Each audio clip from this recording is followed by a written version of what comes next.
Students, याकूब राय जी में आपका फिर से स्वागत है। आज हम आर्टिकल, जी हाँ, आर्टिकल से संबंधित जानकारी आपको देने जा रहे हैं। ए एंड द, इंग्लिश में ये 3 आर्टिकल होते हैं जिसका हम प्रयोग करते हैं। तो सबसे पहले हम देखते हैं आर्टिकल की डेफिनेशंस क्या है। An article is a word used to modify a noun which is person, place, objects और idea। जी हाँ, आर्टिकल मॉडिफाई करने के लिए, नाउन को मॉडिफाई करने के लिए उपयोग में लाया जाता है। जैसे कि हमने देखे 3 आर्टिकल, ए, एन और द। अब हम देखते हैं आगे, आर्टिकल जो होते हैं वो 2 प्रकार के आर्टिकल्स होते हैं। आइए हम उसके बारे में आप जानकारी देखते हैं। पहला आर्टिकल है डेफिनाइट आर्टिकल, जिसके अंतर्गत द, THE, द को लिया जाता है। और द का जो यूज है बिफोर अ सिंगुलर और प्लूरल नाउन, सिंगुलर और प्लूरल नाउन के बीच में इसका हम उपयोग कर सकते हैं। And second article is indefinite article, और दैट इज ए और एन होता है। तो ए में before a singular noun beginning with a consonant sound, और एन का प्रयोग before a singular noun beginning with a vowel sound. जी हाँ, ये 2 प्रकार से ए और एन का प्रयोग हम आर्टिकल के रूप में करते हैं। ए और एन का प्रयोग काउंटेबल नाउन के लिए प्रयोग किया जाता है।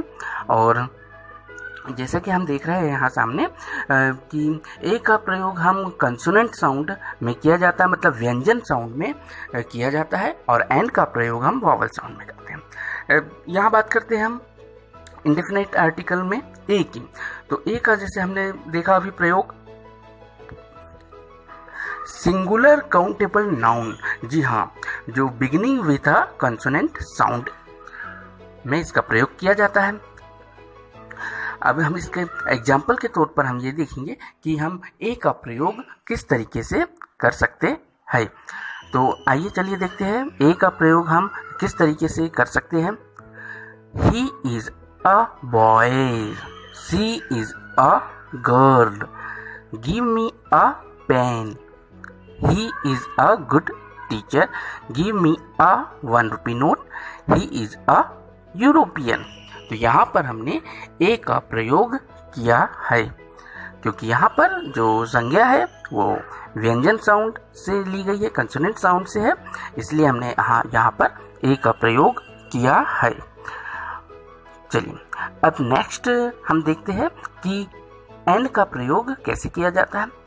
Before a singular noun beginning with a vowel sound. जी हाँ, वॉवल जैसे अंग्रेजी में हम जानते हैं AEIOU, ये 5 वॉवल होते हैं। हिंदी में भी हमें समझना बहुत जरूरी होता है वॉवल साउंड में, जैसे कि आप सामने देख रहे हो स्क्रीन पर आ ई ई उ ए ओ, ये साउंड रहते हैं। अगर ये साउंड हमें वहाँ प्राप्त होते तो इनके सामने हम एन का प्रयोग करते हैं। तो एन का प्रयोग हमने यहाँ देखा कि किस तरीके से हमें एन का प्रयोग करना है और ए का प्रयोग करना है। जिस तरह हमने ए का एग्जाम्पल देखे थे, अब आइए देखते हैं कि एन का प्रयोग हम किस तरीके से करते हैं। तो एन का प्रयोग करने के लिए हम देखते हैं यहाँ पे, दिस इज एन एप्पल। जी हाँ, एप्पल, ए का उच्चारण हम कर रहे हैं एप्पल में, इसलिए हमने यहाँ एन का प्रयोग किया है। I am an Indian. जी हाँ, एन इंडियन, ई का हम उच्चारण कर रहे हैं यहाँ पर। He is an SP, yes SP, a का हम यहाँ पर प्रोनाउंसिएशन कर रहे हैं। She is an MLA, a का प्रयोग कर रहे हैं यहाँ पर भी। And that is an umbrella, umbrella. जी हाँ, आ का हम यहाँ पर प्रयोग कर रहे हैं उच्चारण में, साउंड में, दैट्स वाई यहाँ पर एन आएगा। तो देखा आपने ए का प्रयोग किस तरीके से करना है, एन का प्रयोग हमें किस तरीके से करना है। जी हाँ, जहाँ पर भी हमें वॉवल साउंड सुनाई दे वहाँ पर हमें उस शब्द के सामने एन का प्रयोग करना है। Thanks for watching. आगे फिर हम आपके लिए कोई नई जानकारी लेकर प्रस्तुत होंगे। धन्यवाद।